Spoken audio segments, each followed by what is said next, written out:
Welcome to the November 30th, 2023 meeting of the Wichita Area Planning Commission. At this time, I'll call for opening announcements.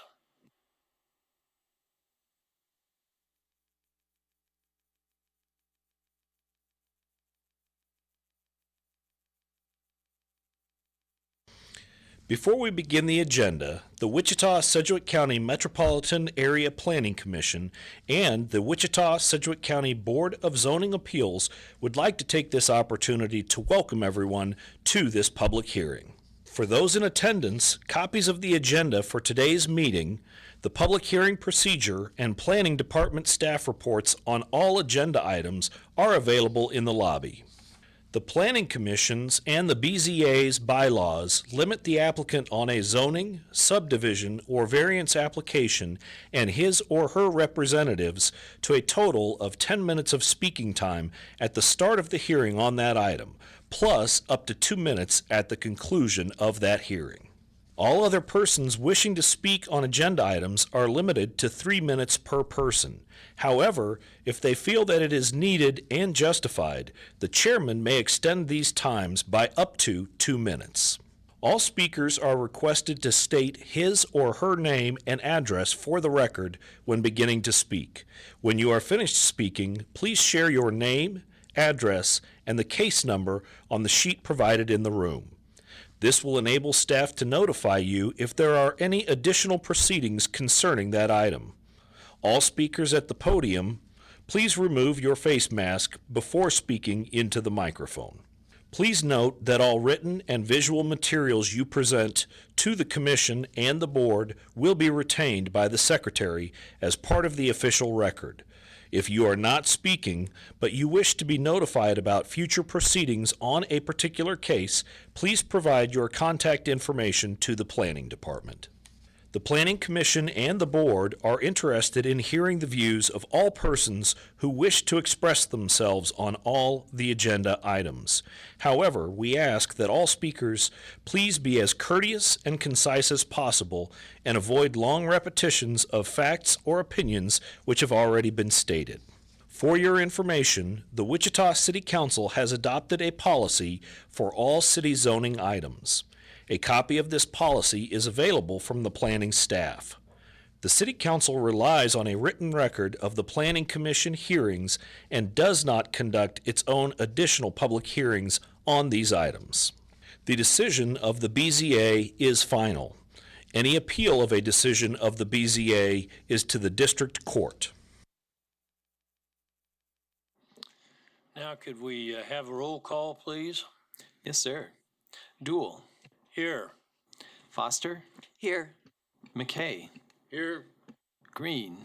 Here. Bill Johnson. Here. Blick is absent. Nix. Here. Yay. Is he a new guy? Glad you're here, sir. Fox is absent. Warren. Here. Joe Johnson. Here. Miles. Present. Zimbelman. Aldridge. Here. Williams Bay. Here. Sir, I show 12 members present and 2 absent. Thank you. Now, the next item on the agenda is the approval of the MAPC minutes for November 9th, and that is being deferred to December 14th. So we will approve those minutes at the next meeting. Now let's go through and see what cases we can hear on consent, starting with subdivision cases. Sub 2023-00051, one-step final plat, Fernandez Edition, located approximately near West 23rd Street and 143rd Street South. Does anyone on the commission want to hear this case? Is there anyone from the public that would like to hear this case? Not, we'll take it on consent. The next subdivision case is sub 2023-00052, one-step final plat, McFadden Edition, located on the east side of North 327th Street West and a quarter of a mile of west of 4th Street in the county. Does anyone on the commission want to hear this case? Is there anyone from the public that would like to hear this case? I'd move for approval of 2.1, 2.2. Okay, Mr. Johnson, Joe Johnson moved, and Mr. Aldrich second. All those in favor? Oh, McKay, okay. Sorry about that. I heard something from over there in that direction. All those in favor signify by saying aye. Aye.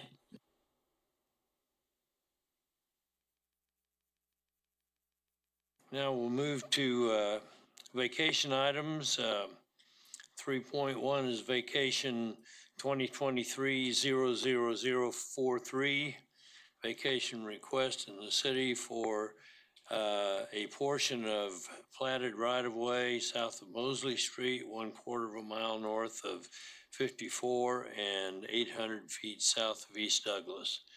Anyone on the commission want to hear that case? I just have a staff question. Is there some Go reason, ahead. is there some reason why the little portion extends into English Street partway as opposed to either not extending into English Street at all or extending all the way? It just seems like it's leaving a bit of an awkward right-of-way remnant. I don't know if I have a good answer for that.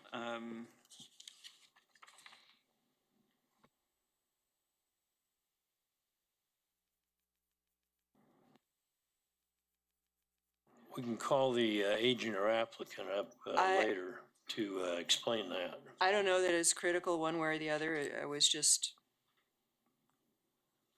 curious, I guess. So I don't know that we need to hear it. Well, okay, your decision is not to, you don't need to hear I'm not it. requesting to hear it. Okay. I just, Is there any curious. other questions about this case? Anyone on the commission want to hear this case? Is there anyone from the public that would like to hear this case? If not, we'll take it on consent. The next case is VAC 2023-00045. It's a vacation request in the county to vacate platted floodway easement for future development located near East Central Avenue and North 143rd East. Is there anyone on the council like to, on the commission that would like to hear? Is there anyone from the public here that would like the case? Okay, we have some people Move that from we the public that approve would items like. 3.1 and 3.2. Yeah, some Just public wants to 3.1. hear 3.2, so it just have to be 3.1. Like I said, I move that we approve items 3.1. Second? Second was, okay, it was moved by Mr. Green and seconded by Mr. Aldrich? Warren. Okay. All those in favor signify by saying aye. Aye.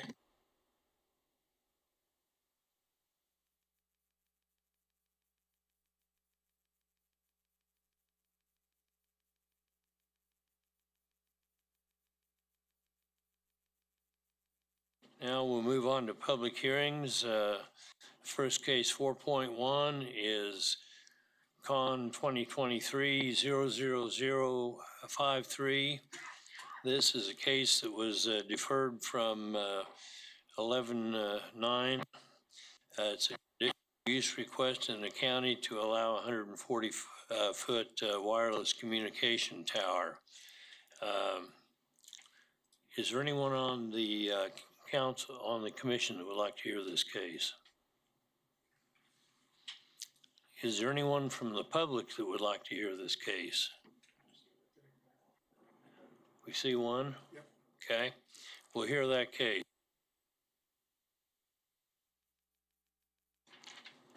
Next case is Con 2023-00056. It's a conditional use request in the city for an accessory apartment located on the northwest corner of Central Avenue and North Clara Street. Is there anyone on the commission that wants to hear this case? Is there anyone present in the public that would like to hear this case? If not, we'll take that one on consent.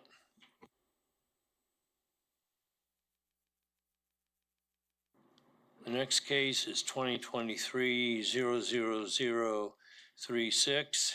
It's a CUP amendment in the city to a previous CUP to modify General Provision 17 and exclude Parcel 8 from a 300-foot requirement for a drive-through on the property zoned LC. It's located on the east side of North Mays Road within a quarter mile of West 29th Street North. Anyone on the commission want to hear this case? Is there anyone from the public that would like to hear this case? Okay, we're going to hear this case.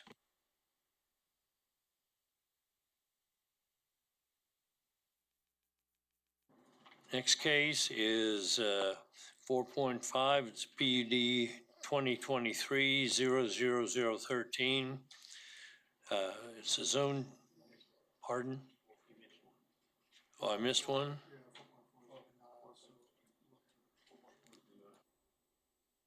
Point 4, excuse me. Yes, I'm sorry. It's PUD 2023-00012. Zone change request in the city from B multifamily to planned unit development to allow for commercial use of an existing building located near South Minneapolis. We will hear this case because the staff has recommended denial. Moving on to 4.5. Again, it's a zone change request from SF5 single family to PUD 118 planned unit development for multifamily development and custom parking standards located near West 9th Street North and North St. Paul Avenue. Anyone on the council want to hear this case? Is there anyone from the public that wants to hear this case? Take that on consent.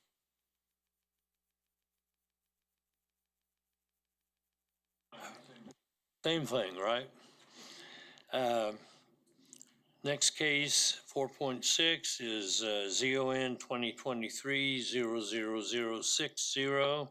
It's a zone change request in the city from SF5 to LC Limited Commercial for real estate development located along 21st Street North and within a half-mile east of North Tyler Road. Is there anyone on the commission that wants to hear that case? Is there anyone from the public that wants to hear that case? One? We hear that case.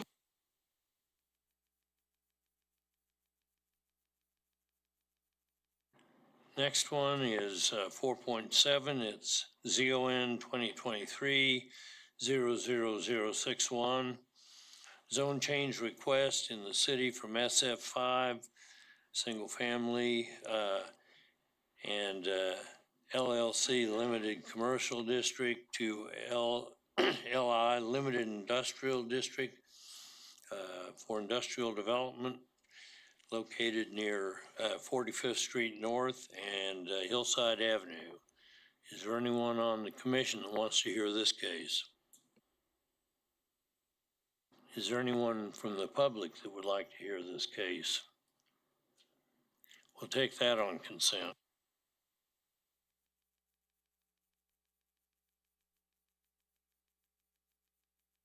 Next case, 4.8, is Zone 2023-00062.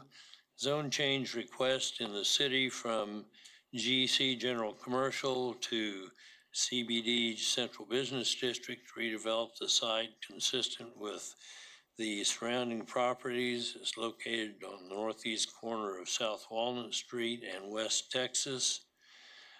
Is anybody on the commission want to hear this case? Is there anyone from the public here that wants to hear this case?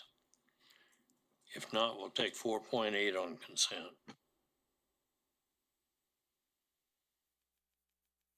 4.9, ZON 2023-00063.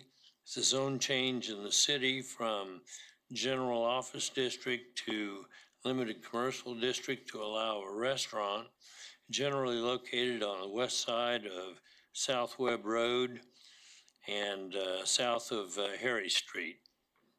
Is there anyone on the commission that wants to hear this case? Is there anyone from the public that would like to hear this case?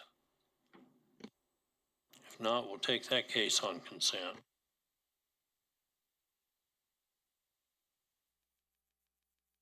Next case, 4.10, is ZON 2023-00064. It's a zone change request in the city from SF5 to TF3, residential district for duplex development, generally located on the west side of North Webb Road, within a quarter of a mile of 45th Street North. Is there anyone on the commission that would like to hear that case? Is there anyone from the public that would like to hear that case? If not, we'll take it on consent.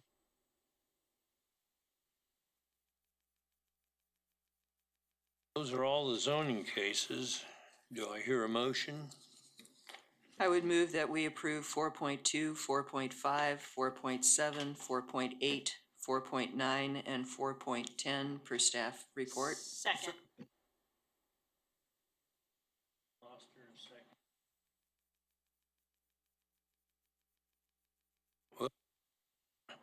Okay, moved by Ms. Foster, second by Ms. Miles. All those in favor say aye. Aye.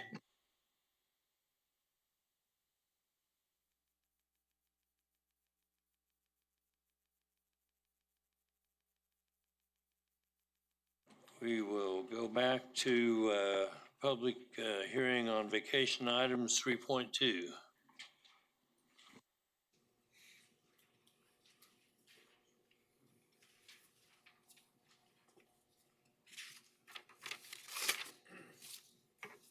Good afternoon, Planning Commission. Philip Zevenbergen with planning staff.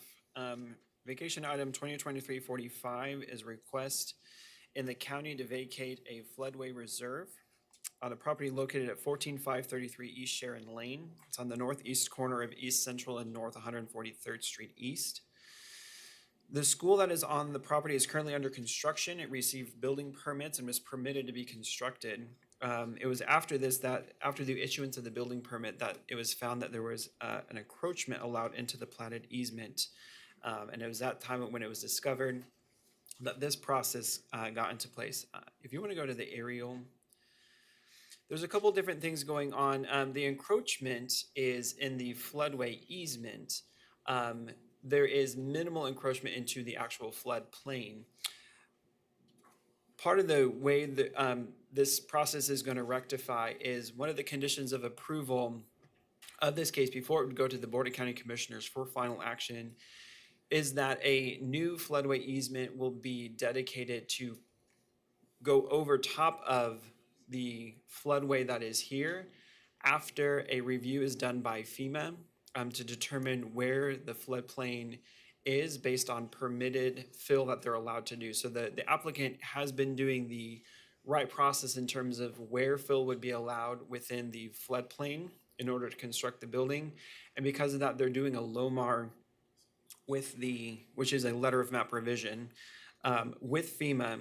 And that review is currently being done. And when that review is done and the new floodplain is determined, the applicant will have to dedicate a new easement over top of the floodplain wherever else is necessary in order to protect the floodway.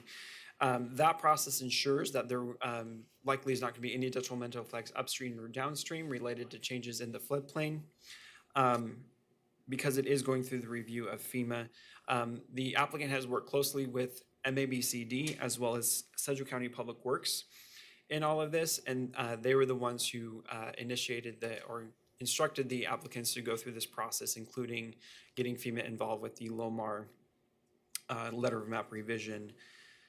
It was at subdivision committee the week before Thanksgiving, and they recommended approval, subject to the conditions that in your staff report, and I can stand for any questions. Does the commission have any questions of staff on this?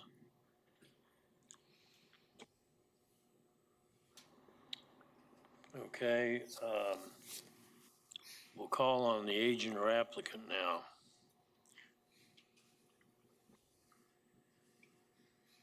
Please state your name, address, and you'll have 10 minutes. Cooper Doms, 1525 East Douglas. Haley Thompson, 1525 East Douglas.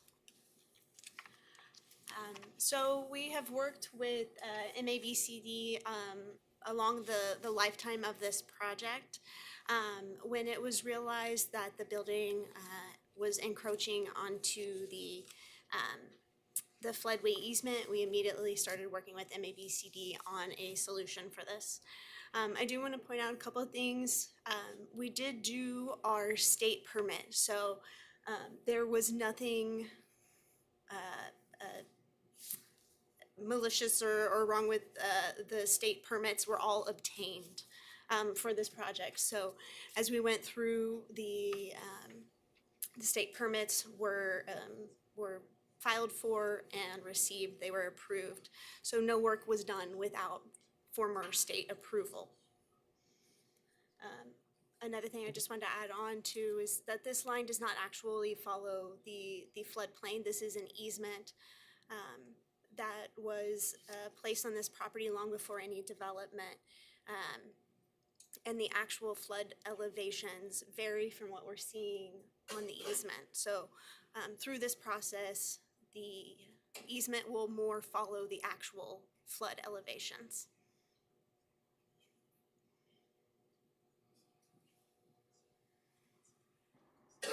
Is that the end of your comments? Yes, sir.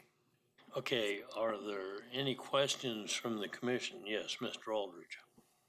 Is construction still moving forward, going on this right now, or has construction stopped at this point? The construction is in two phases. So the main building you're seeing there is completed and occupied. There's a second phase of construction that is not moving forward right now, and it's pending this process.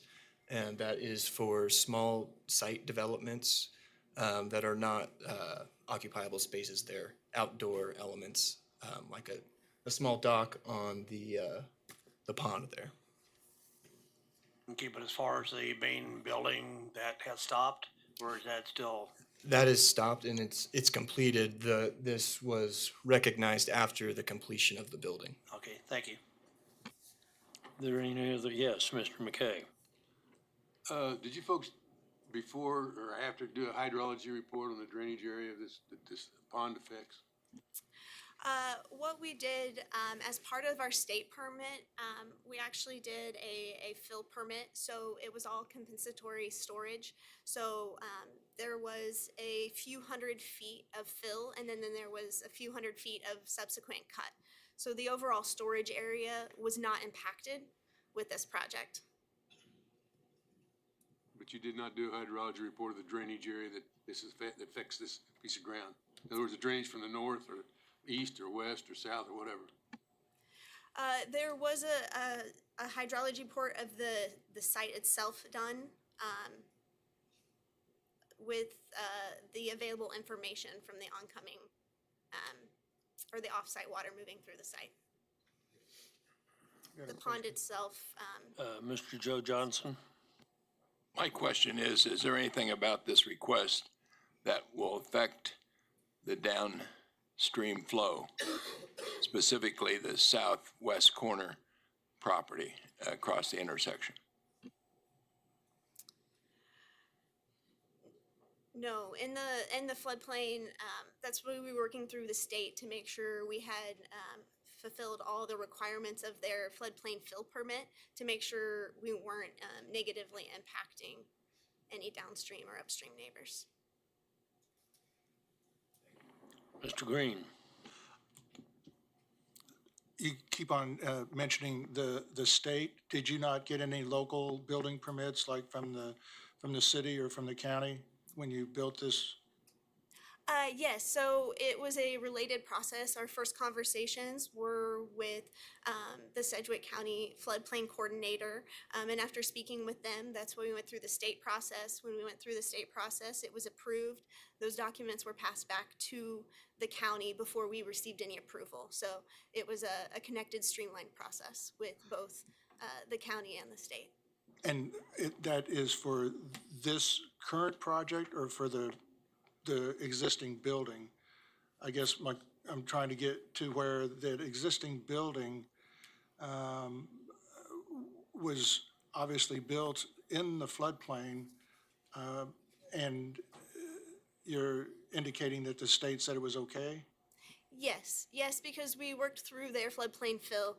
So any portion of fill, any impact where we were adding or taking away from storage in the floodplain, we did compensatory cut to account for that. So there around the building, a few hundred cubic feet of fill was placed, and then adjacent to that there was cut removed. So there was ground removed, so that there was no difference in the storage of this area. We worked with the state. We obtained our permit on the original building. And then for this second phase, these site improvements, we went back and did a modification as well. So the initial building was only the state? They were both through the state and county. So we have worked with state and county on both phases of this project. What we're seeing with the red line, that's the easement that the county, or that had been platted originally with this project. So it and the floodplain vary just a little bit. So the actual building only encroaches very slightly on the floodplain. And so the finished floor is well above the county's requirements to be placed in the floodplain. And then the compensatory cut made sure that there was no negative impact by the construction of the building. And that was both working with the county and the state. The state is the entity that approves that, and then the county requires that permit for the building permit to be approved.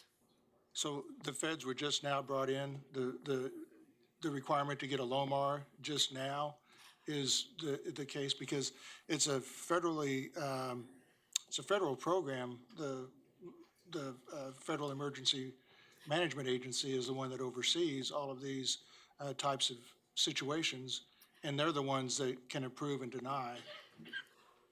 Correct. Our projects, the extents were not great enough that a federal permit was required for the construction of the project.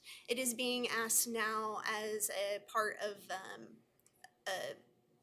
removing and replacing as part of this easement, but the work itself was not such that it required a FEMA permit or application. That was an additional request by the county, not necessarily a federal, it was not federally required for the level of work being done for this project. Does the commission have any further questions of the agent or applicant? If not, thank you for your comments. Is there anyone present from the public that would like to speak on this? Thank you.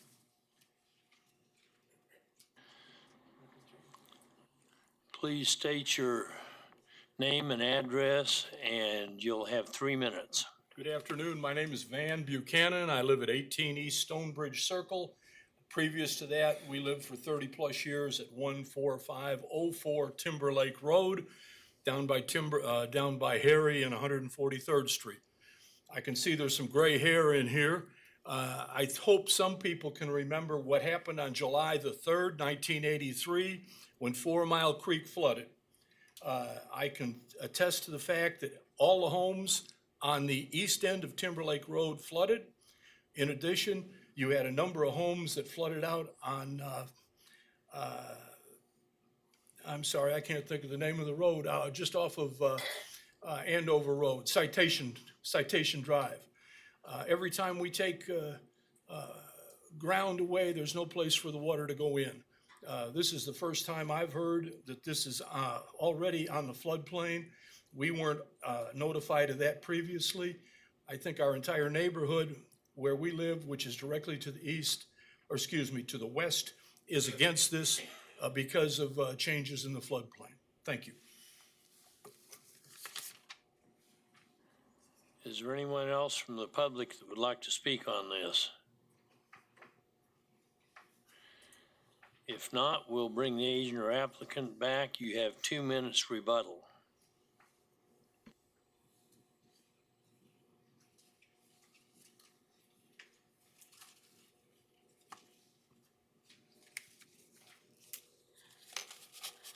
With the beginning of this project, we knew that there were a lot of hydraulic intricacies with this site, receiving off-site water at 2 points on site from the neighborhood to the north and the east.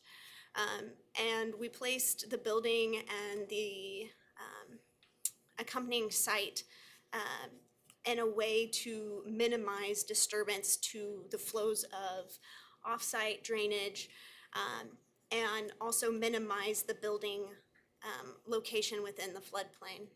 We have a very small portion of the building that actually overlaps. Once again, I know this image is a little deceiving. It shows a large portion of the building in the floodplain, while it's actually a very, very small amount. We made sure that we were not minimizing any capacity of the pond or the other low-lying areas on the site that captures and holds stormwater from not only ourselves, but from the neighborhood as well. So I just wanted to elaborate that drainage patterns for us and our neighbors, historical drainage patterns were kept in mind and brought into the design of this project from the very beginning. Thank you for your comments. We'll bring it back to the commission at this point. Is there any further discussion on this? Yes, Ms. Foster. Just for future reference for staff, I would find it very convenient if we had both the floodplain edge and the flood easement shown on the aerial, since in this case it's the difference between the two that is the critical factor. I would just ask everybody on the board to remember that what the red line we're looking at is not the floodplain, it is the floodplain easement, which is a different thing. Mr. Bill Johnson? This question is staff. This case basically was permitted, built, inspected. They went through everything they were supposed to do at the time. Then this was discovered, so now we're trying to clean this up. Is that correct?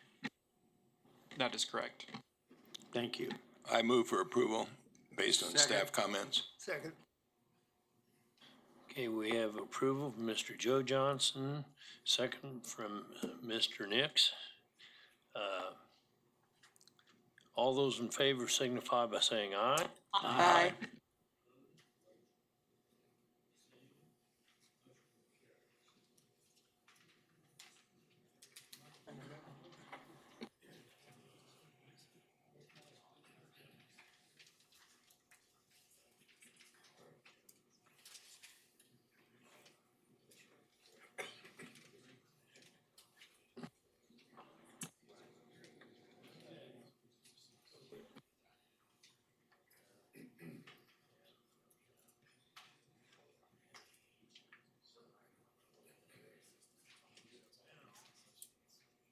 Now ready to hear public hearings, case number 4.1. Call on staff for presentation.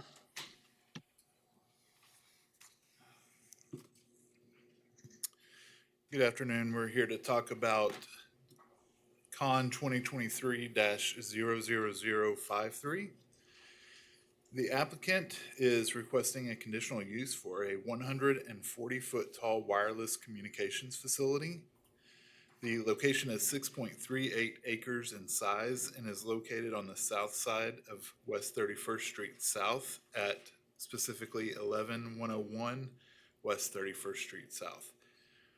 The site is zoned SF20, Single Family Residential District, and is undeveloped at this time. This location is outside the area authorized for administrative approval of wireless communication facilities. In addition, Section 3A.2.d of the Wichita-Sedgwick County Wireless Communication Master Plan limits the height of towers in the SF20 Single Family Residential District that can be approved by administrative permit to 120 feet, as long as it complies with compatibility height standards of the Unified Zoning Code. To put that all in context, this proposed tower exceeds that height guideline by 20 feet. The tower is required to adhere to compatibility height standards set forth in the UZC, and those are as follows. It shall not exceed a height equal to the distance to the lot line of the property. For example, a wireless communication facility located 100 feet from the lot line of property zone TF3 or more restrictive cannot exceed a height of 100 feet. Now, having said all of that, the applicant submitted a site plan indicating that the tower is approximately 154 feet and 9 inches from the nearest property line to the east. Therefore, the proposed 140-foot tower meets the compatibility height standards. The lease area will have access via 30-foot access and utility easement with a 12-foot wide gravel drive to access the tower compound from West 31st Street South. And the applicant indicates this tower will be a monopole structure. The proposed tower will be enclosed with a 6-foot solid wood fence surrounding the compound, and the screening meets the requirement of the UZC. The character of the surrounding area is that they are very large lots and are primarily for commercial or industrial uses. Properties to the north and east are zoned IP Industrial Park District and are undeveloped. Properties to the south and west, also owned by the applicant, are zoned SF20 and are developed with a single-family residence. And properties to the west are zoned SF20 single-family residential and are developed with single-family residences, one of which is owned by the applicant and has agricultural uses. The requested conditional use is in partial conformance with the Community Investments Plan. The 2035 Urban Growth Map identifies the area to be located in the residential and employment mix area. This category encompasses land that likely will be developed by 2035 with uses predominantly of a mixed nature. Due to the proximity of higher intensity business uses, residential housing types within this area likely will be higher density. Due to the proximity of residential uses, employment uses likely will have limited negative impacts associated with noise, hazardous emissions, visual blight, and owner. Staff does not believe the inclusion of this tower will hinder future development of this area. The requested conditional use is also in partial conformance with the locational design guidelines of the Wireless Communication Master Plan. The guidelines state that in general, tall wireless communication facilities should be limited to heavy commercial and industrial areas and should decrease in height as the intensity of development decreases, with the shortest facilities being located in residential areas. This 140-foot proposed tower will be located in a rural residential area and only 20 feet taller than what can be approved by administrative permit. The surrounding area is mostly agricultural land with 2 single-family residences nearby, one of which is owned by the applicant. If you can go to the photos, please. You can see from the aerial that there are a couple of residential houses, but this is in a very isolated rural agricultural area. To the photos.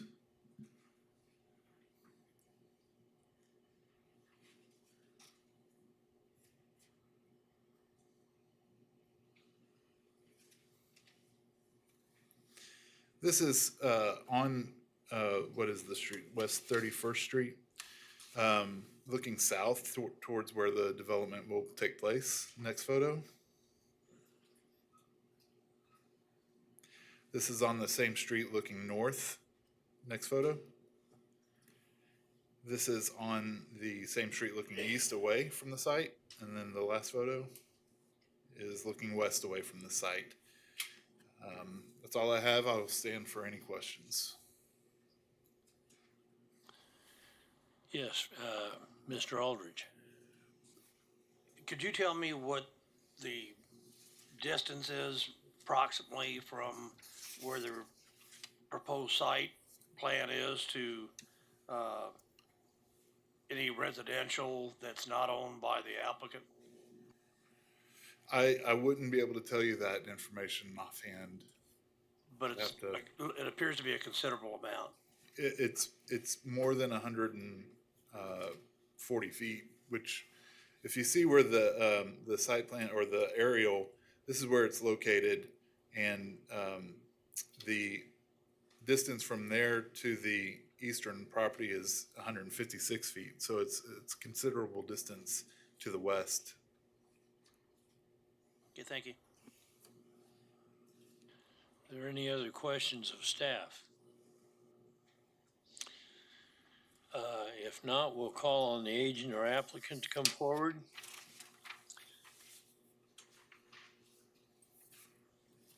You will have 10 minutes. Please state your name and address.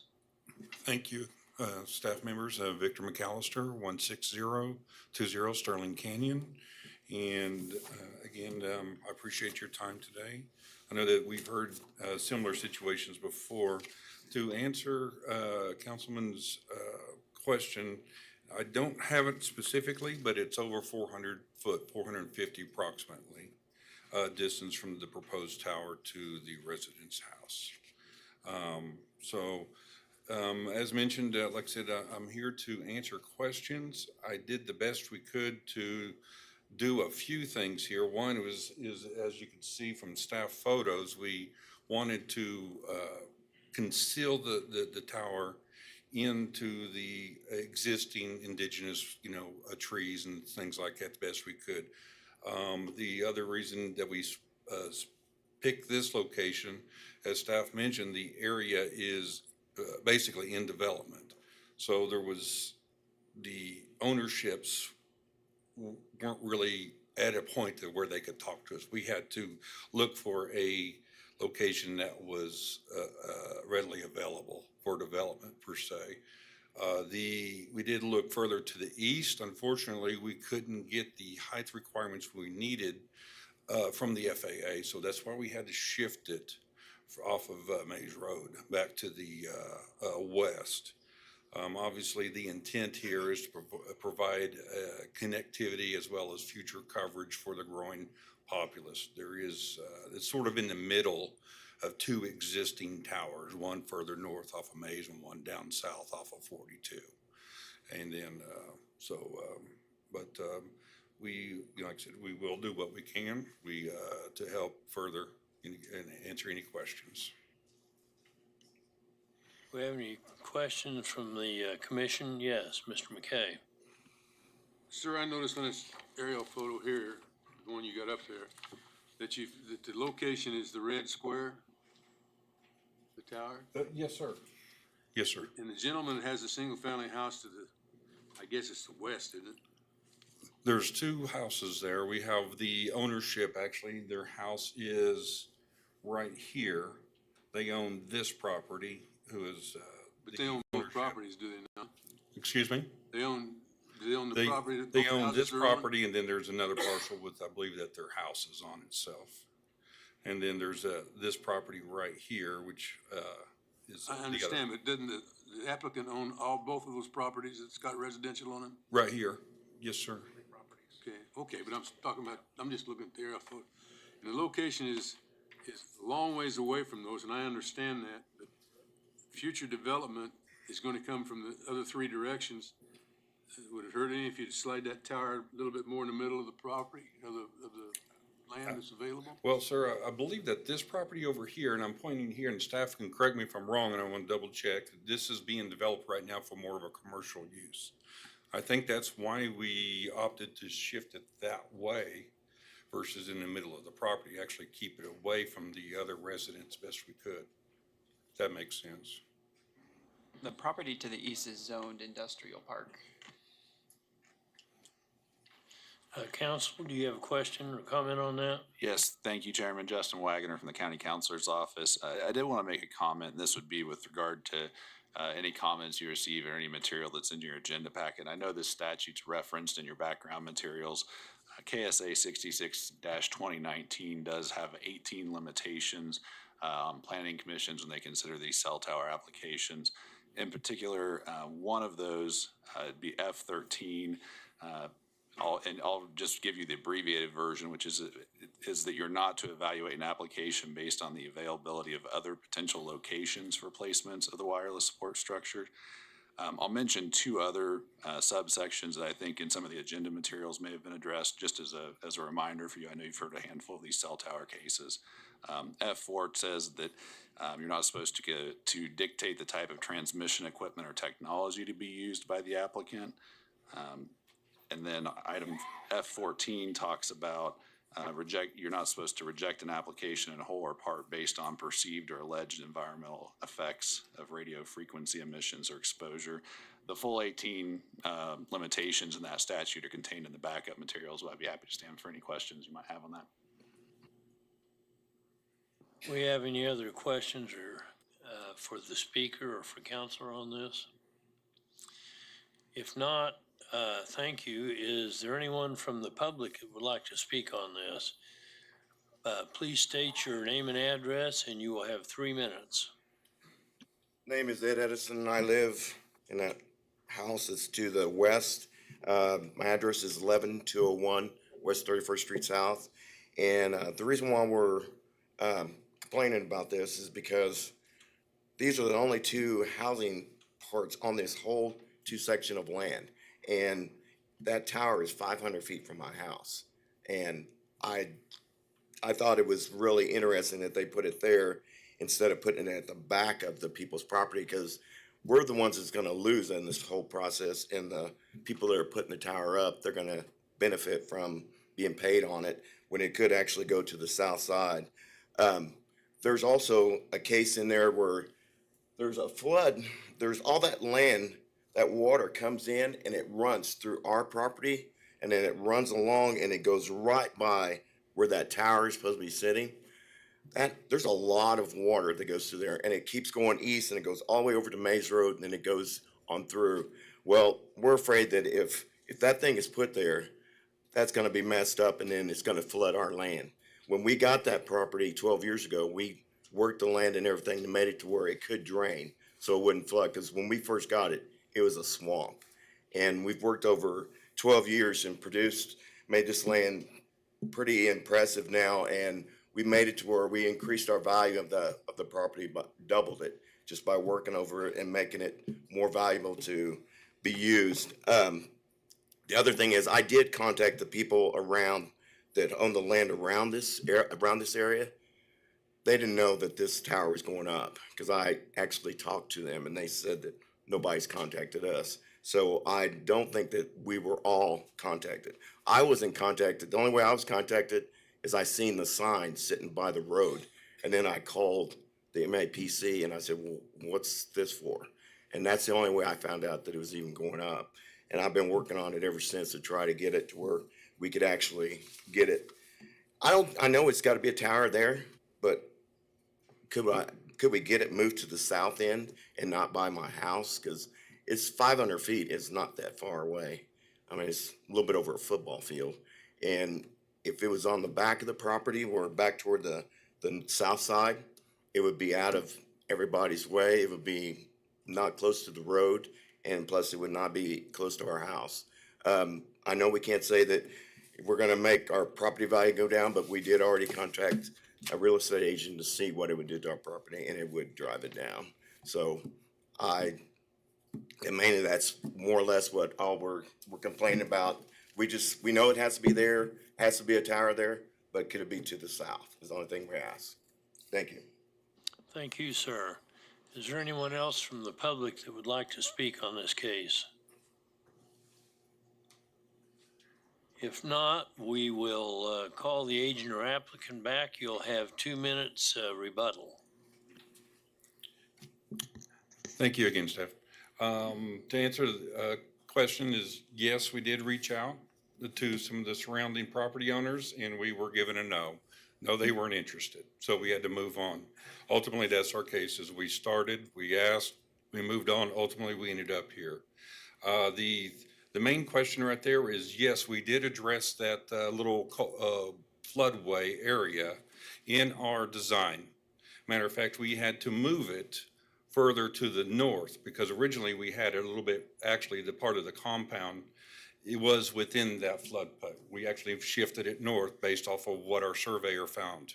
So yes, that's been addressed. In regards, like I said, I believe that council already addressed the other issues. Moving it further south is, is not an option because there's not enough room. And plus we would have to go all the way down this road right here.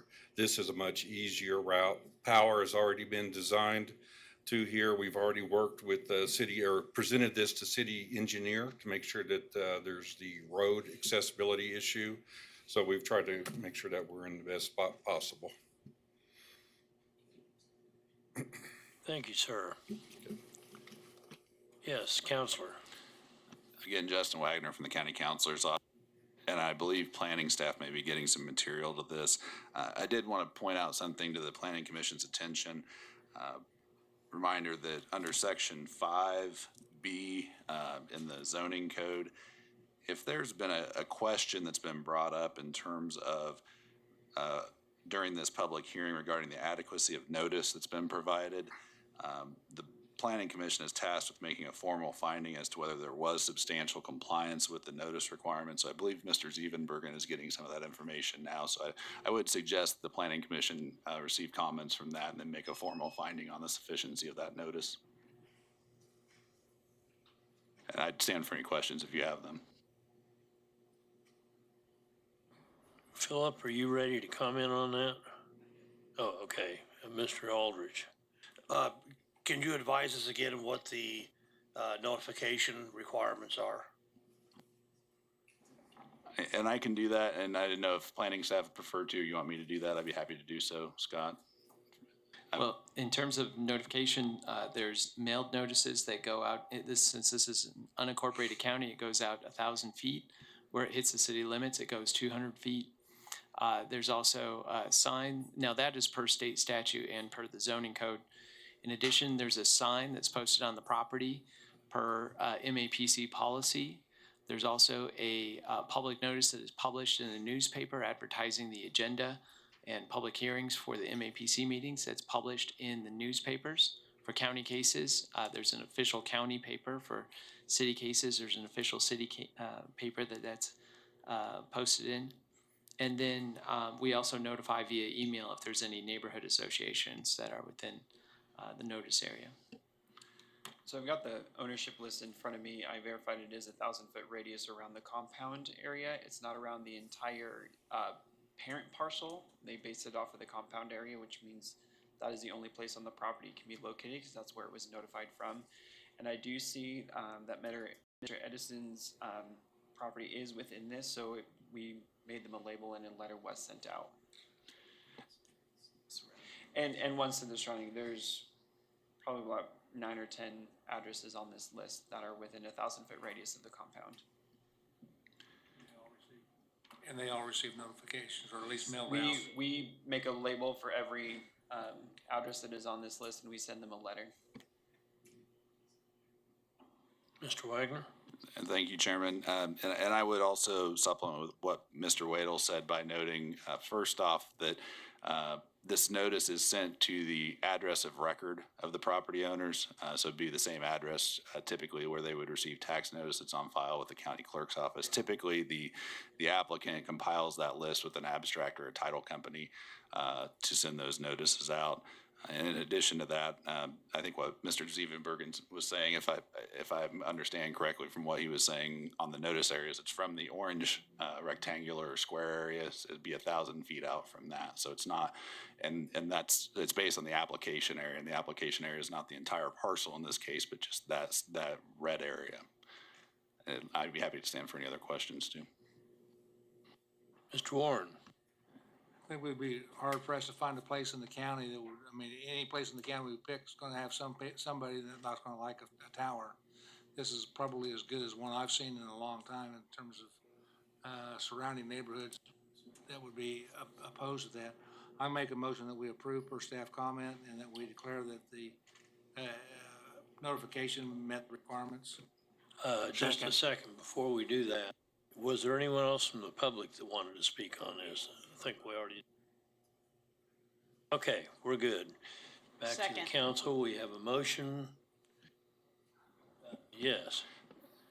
I'm sorry, Chairman, I hate to interrupt you in the middle of this. I would suggest first making, and I understand that Commissioner Warren's motion included the finding on that. I'd suggest having a motion on the notice, whether it was sufficient, and then have a vote on the actual item. Two separate motions would probably be the best practice in this case. Okay, I would make that, I'd make a motion that the notification was sufficient. Second. Okay, it's been moved by Mr. Warren, second by Mr. Green. All those in favor signify by saying aye. Aye. Opposed? Nay. Motion carries unanimously. Now we need a motion on the case. Motion to approve per staff comment. Second. Okay, we had a motion from Mr. Aldrich, second, no? Mr. Warren. Second by Mr. Bill Johnson. I do need an assistant. I need all the help I can get. Okay, all those in favor signify by saying aye. Aye. Mr. Aldridge, would you vote on something or second something? So I will. you checked off the.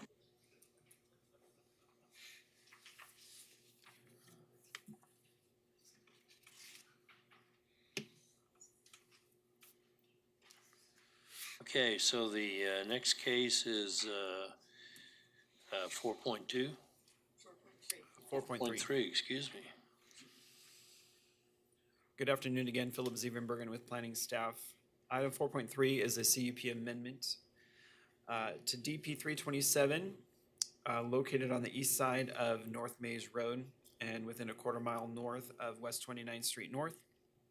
Property is zoned limited commercial, and parcel 8 is currently undeveloped. Request, it has two parts to it.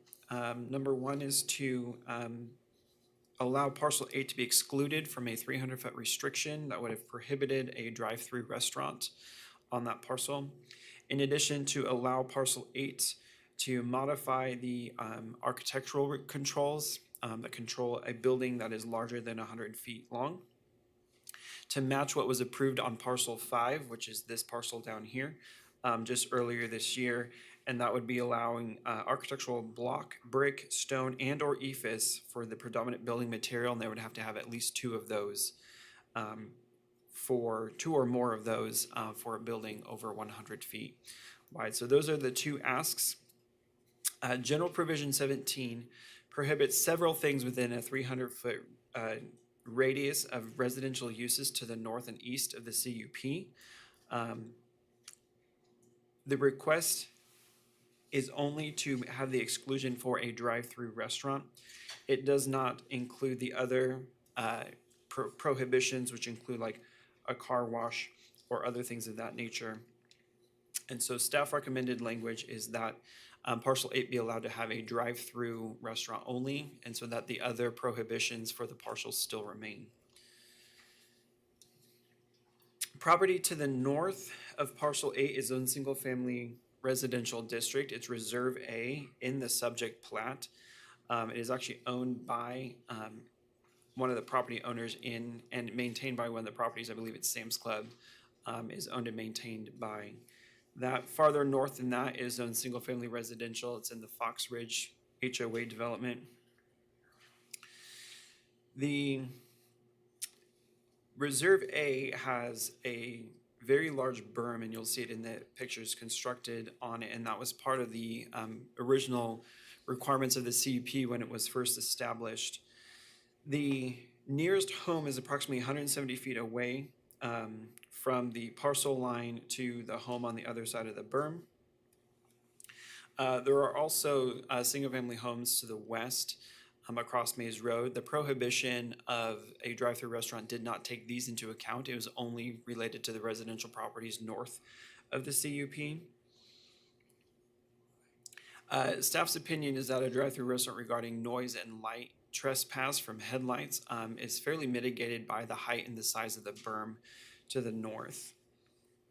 In addition, there are drive-throughs within the CUP farther south along Mays Road, so it is not a new use. The CUP did allow for drive-through restaurants in other locations. It just had the 300-foot prohibition for parcel 8 on this side. Overall, the CUP is developed with retail as well as restaurants. As you can see on the zoning map here, there's single-family uses to the west and to the north.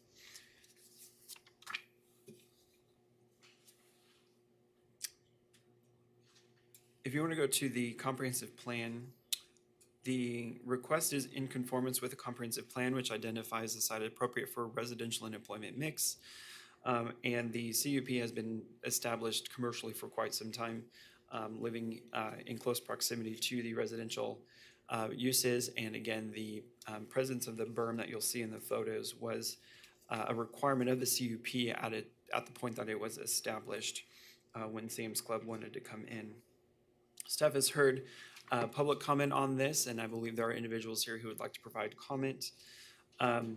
Staff is recommending approval subject to the conditions of the staff report, which is that it would be adhere to the modified language of the CUP, which is in your attachments.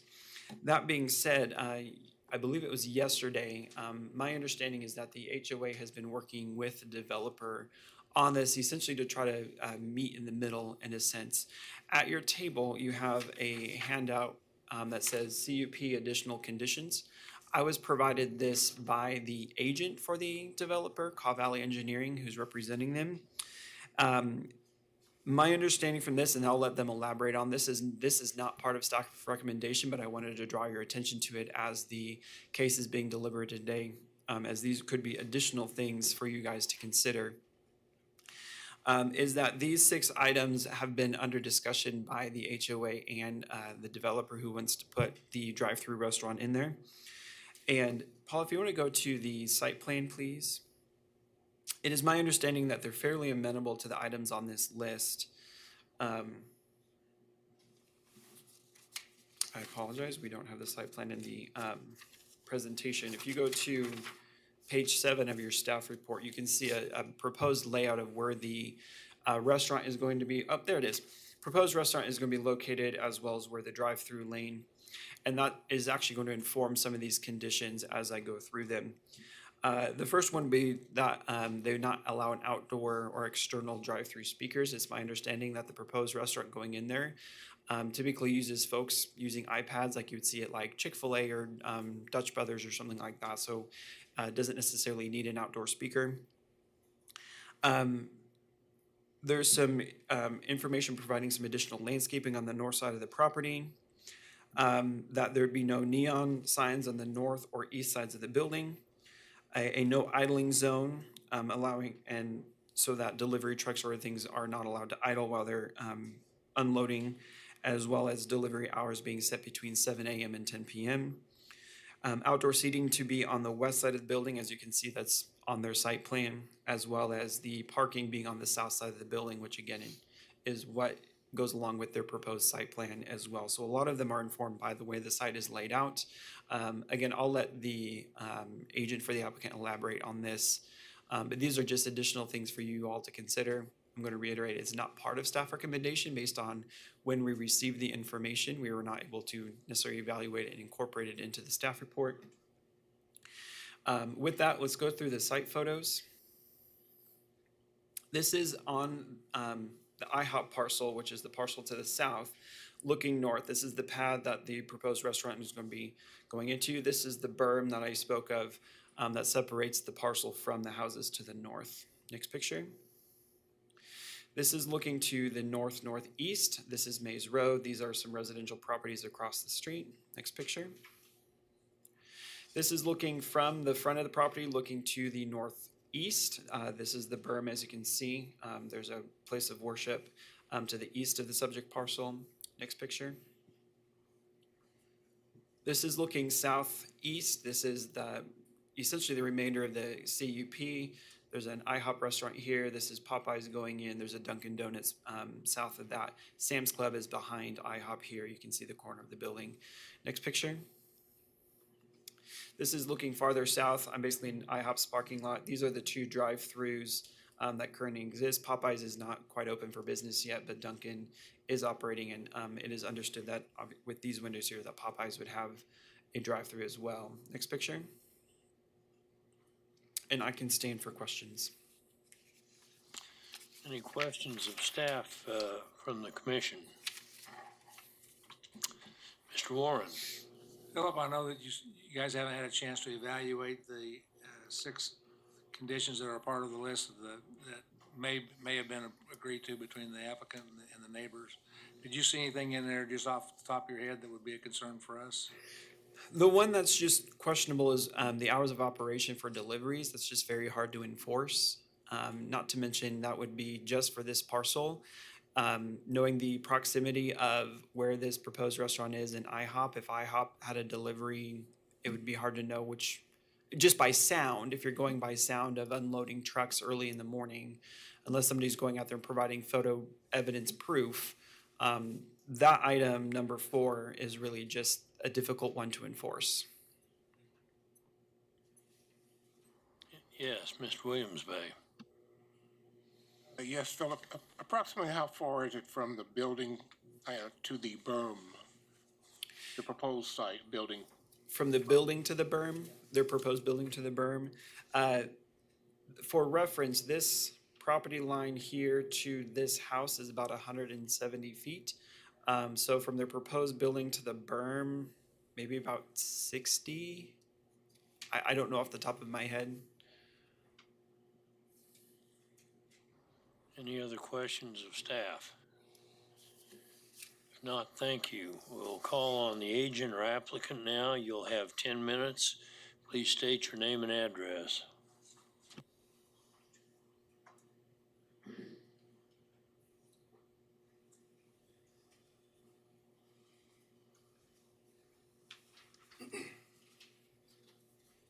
My name's Kobe Pietro, agent on the project, address 9816 West Harvest Court. My name is Tracy Erickson, 1611 Waterbury Drive in Bourbonnais, Illinois. Yes, and just to answer your question you had just a minute ago about the distance from the building to the berm, from the building to that property line is about 80 feet, and then the distance of that reserve with that berm is 120 feet. So to that residential property line, we're just over 200 feet, it's about 202. The main thing is just to add, the purpose of this project, obviously, we're not trying to be bad neighbors. That was kind of the intent with working with the HOA and everybody involved. With that, we're mainly just up here to answer any questions anybody has, unless you have anything to add. I was just going to comment on the drive-through. We do have pods at the drive-through. There's going to be 2 of them, and so the orders are going to be taken to a speaker. They're going to be taken personally, so there's a POS at each one of these pods. So as they order, it'd be just like walking up to the inside desk. You know, they give the order, one-on-one, and they put it into the POS that way. And so there's no speaker sound there. So just make a clarification there. Mr. Aldridge. Do you agree with staff recommendations and comments that we have presented in front of us? Yeah, we do. And we also agree with the comments that you saw there between the HOA and us. We're in agreement with those conditions as well. Okay, if you want to work something out on the side or whatever with the HOA, I think that's great. But I'm only basically interested in the staff comments and recommendations that was given to us. Yes, we're in agreement with all staff comments. Okay, thank you. Any other questions from the commission for the agent or applicant at this point? Not, thank you. Is there anyone from the public that would like to speak on this? Yeah, can I make one more comment? I mean. Sure, go ahead. You know, we spoke to the HOA and is there a way for us to put those conditions somehow into the approval if you choose to approve? Just to give them some security that those things will actually be Sure. enforced, right? Is there anyone else from the public that would like to speak on this case? Please give us your name and address, and you'll have 3 minutes. James Tidball, 10-11 West Lakes Court, Wichita, Kansas. One of the properties to the north of this property that's being built. And I would like to echo on behalf of the HOA that we did work with Mr. Erickson on these comments, and thank you for putting them into the public record. Appreciate that very much. I do have a point of clarification, though, that I really want from MAPC, because the section 17, or note 17 on the CUP talks about the 300-foot restriction. And I was informed that the protest zone is 200 feet from the property. Why is it 200 feet for a protest zone and 300 feet for a restriction on the CUP?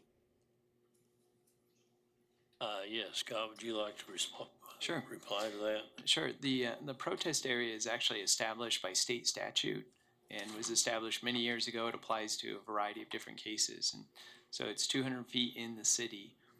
The 300-foot condition that's in the CUP, that's something that would be put in place when the CUP was created, and those can be customized. So that's the reason for the difference between the two. But if I understand correctly, there's nothing preventing the city, like they've already done, and put it in the CUP for a 300-foot restriction and using that as a protest zone, because that is beyond the 200-foot restriction. No, sir. This question actually came up recently, well, earlier this summer at the city council meeting. The state establishes what the protest distance is. The city does not have the ability to modify that, either increase it or decrease it. Now, the city does have the discretion to go beyond that for the notification distance, but the protest is established by the state. So the state stipulates that you cannot extend it. That is correct. Yes, sir. Does that make any sense to anybody? I mean, what's the point of the CUP? You know, the CUP is the layer of land use regulation that is customized and established onto the property at the time that the zoning action takes place. Right. But you've got a restriction for 300 feet, and it doesn't mean anything. No, actually, that's one of the reasons why we're here today, is because of the discussion about the property owner wants to put in a drive-through. The request is to amend that so that the drive-through can be put in place, because currently there's a prohibition on doing that through the CUP. But those properties that are outside the 200 feet can't protest. They can certainly protest. It just won't will not be counted as counted. land mass, correct? That is correct. It won't count towards the 20% threshold. Okay. Thank you. Is there anyone else from the public that would like to speak on this case?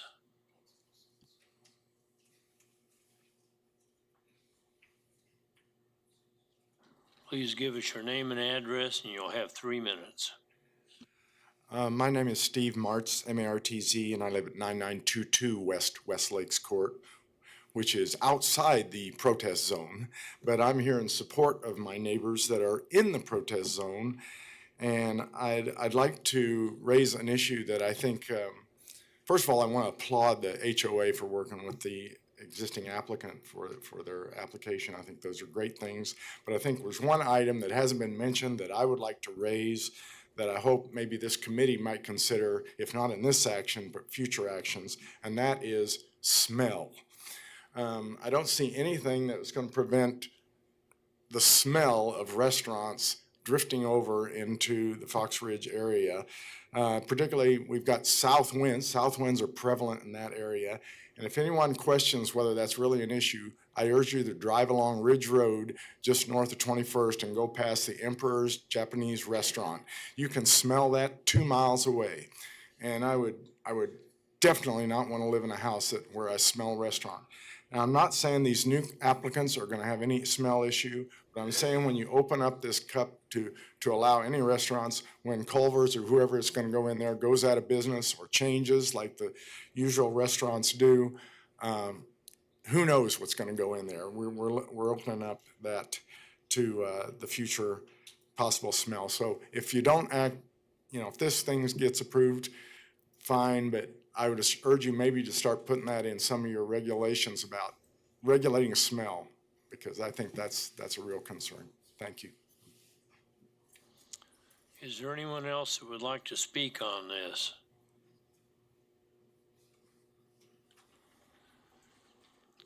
If not, we'll call the agent or applicant back up, and we have another one that wants to speak.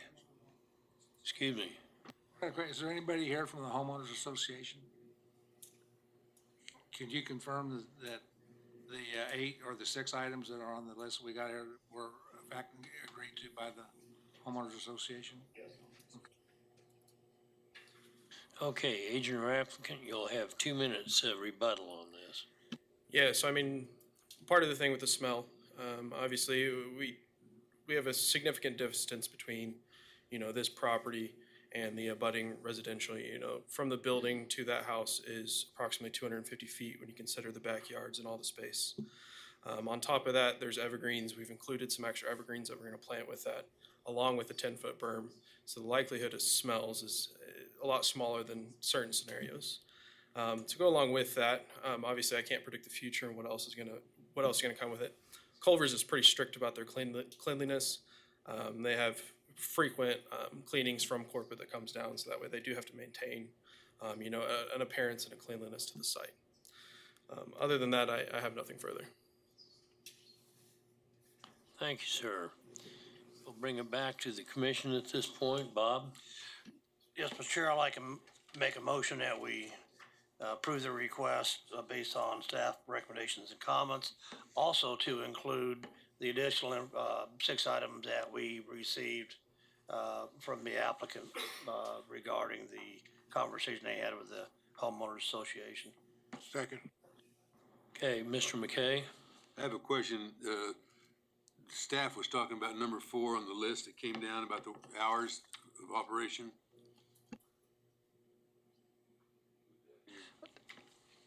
We want to include that in the motion? No, I'd like to remove item number 4 or exclude item number 4 on that, just for the sole purpose. There's no way you're going to be able to enforce that. I would was it seconded? Yeah. Okay. Mr. Aldrich moved and Mr. Williams Bay seconded. Any further comment? All those in favor signify by saying aye. Aye. Opposed, signify by saying nay. Motion carries. Thank you.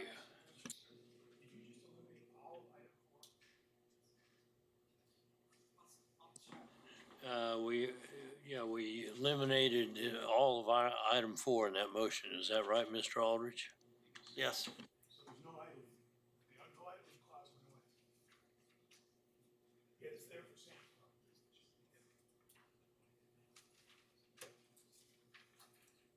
Okay, moving on. The next case is 4.4.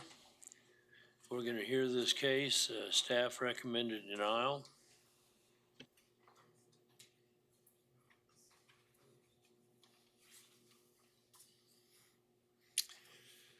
All right, so now we are looking at case PUD 2023-00012.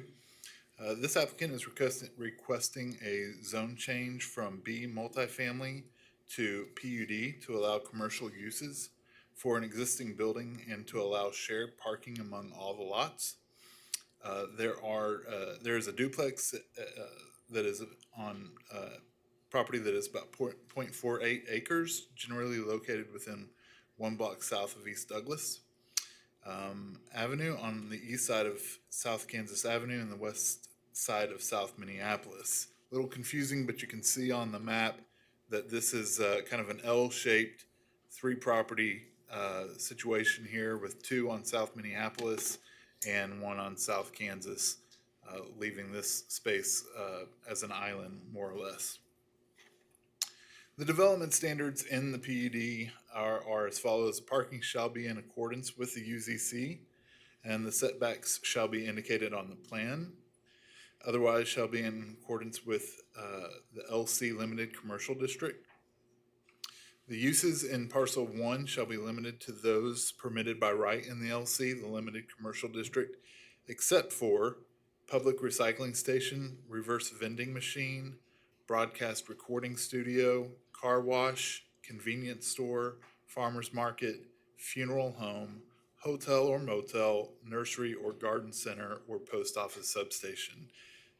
Just to note that a tattoo or body piercing use is included in the permitted uses for the PUD. They have a max building height of 35 feet, and signage is proposing to be in accordance with the city sign code for the GC General Commercial District. No billboard, monument, portable, or off-site signs shall be permitted, and no illuminated building signs on the south elevations of any building or the north elevation of building of parcel 2, which is this South Kansas parcel. Staff is recommending that signage be in accordance with the city sign code for the LC Limited Commercial District instead of the GC. As far as screening and landscaping goes, staff recommends the proposed PUD be required to adhere to section 4B of the Unified Zoning Code regarding screening, and to adhere to the Wichita Landscape Ordinance for landscaping. The applicant is requesting that if the properties are developed as a single family or duplex dwelling, that landscaping will not be required. The applicant proposes that trash receptacles and ground level mechanical equipment be screened. As far as lighting goes, the applicant is proposing outdoor lighting be limited to 15 feet in height, which conforms to the UZC. And to discuss the surrounding area, property to the north is zoned CBD, Central Business District. It's across the alley, fronting East Douglas Avenue. And then the property to the north of the South Kansas property is B multifamily residential, and is developed with a single family dwelling. Property to the east of the South Minneapolis parcels is zone PUD 159 and is developed with the Kansas Food Bank. Properties to the south of all are B multifamily residential district and developed with single family dwelling and then an apartment building below the South Kansas parcel. Properties to the west are zoned B multifamily residential and are developed with the single family dwelling that's right here west of the Minneapolis parcels, and then a parking lot across South Kansas over here. The requested zone change is in partial conformance with community investment plan. The site is designated as residential and new employment in the map. In the community investment plan, locational guidelines state that higher intensity development should be discouraged from locating in areas of existing lower intensity development, particularly established low density residential areas. The proposed rezoning is not in conformance with the Wichita Places for People plan. The subject site is located within the established central area, which the plan describes as a place that provides for the movement of people on foot, on bike, and through transit in balance with automobiles. The requested zone change does not align with Plan Strategy 6, which aims to encourage infill and redevelopment that is contextual to the environment in which it is occurring.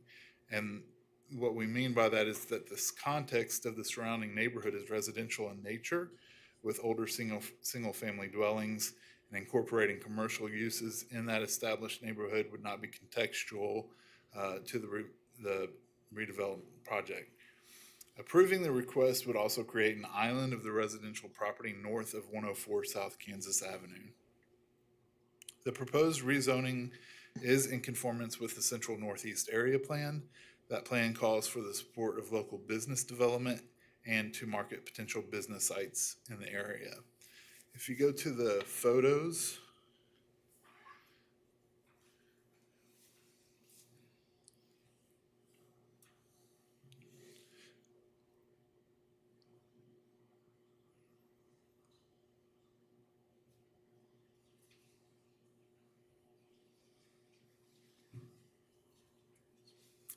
so this is across the street from South Minneapolis, or I'm sorry, from South Kansas, looking east at the single-family home that is proposed, that one parcel.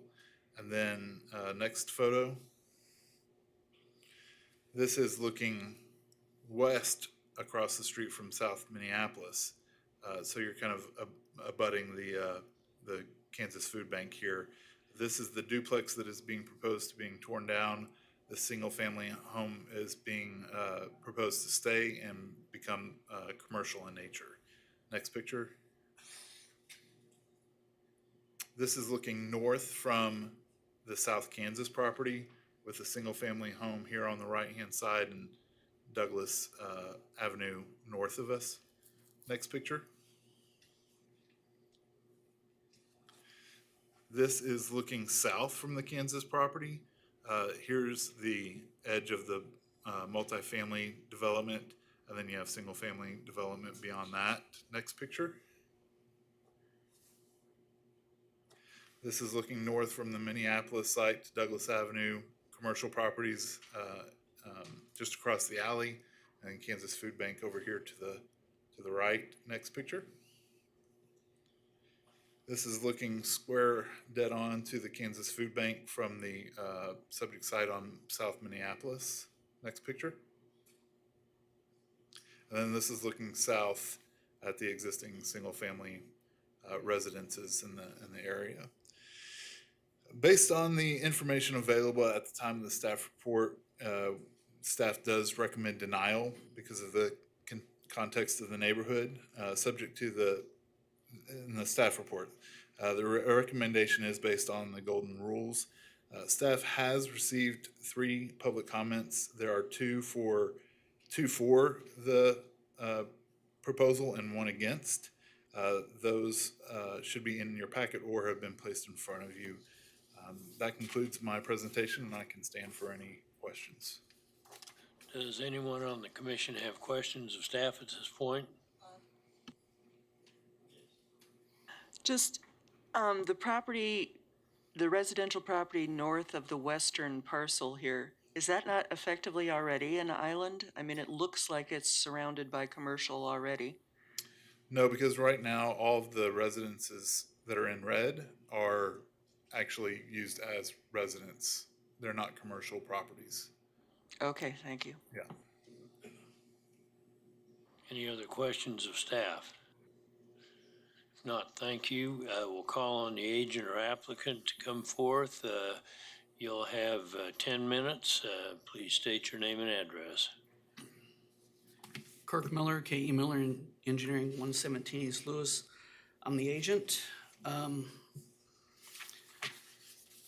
The property owner of this that wants to develop it actually owns all of these parcels up here, plus these 3.